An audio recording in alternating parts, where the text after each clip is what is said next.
বিশ্বনবী বলতেন জুমার দিন শ্রেষ্ঠ দিন, এই দিন আমার উপরে বেশি বেশি দুরূদ পড়ো। ফাইন্না সালাতাকুম মা'রুদাতুন আলাইয়া, কেননা তোমরা যে আমার উপরে দুরূদ পড়ো, আমি মরে যাওয়ার পরে এই দুরূদগুলো কে পাঠিয়েছে তার নাম, তার বাবার নাম সহ ফেরেশতারা আমার কবরে দিয়ে আসে। সাহাবারা বললেন, ইয়া রাসূলুল্লাহ কাইফা সালাতুনা মা'রুদাতুন আলাইক, আপনি মরে যাওয়ার পরে আমাদের দুরূদ কেমন করে আপনি দেখবেন? ওয়াকাদ আরিমতা, আপনি তো পচে গলে মাটির সাথে মিশে যাবেন।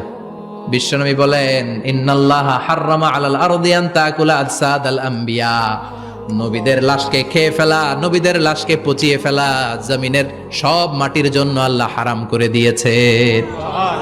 নবীদের লাশ পচে না, নবীদের লাশ গলে না।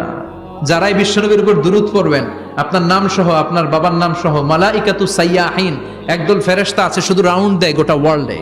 কারা বিশ্বনবীর উপর দুরূদ পড়েছে, এই দুরূদ নিয়ে, এই নাম নিয়ে বিশ্বনবীর কবরে তারা পৌঁছে দেয়। চিল্লায় পড়েন আল্লাহু আকবার।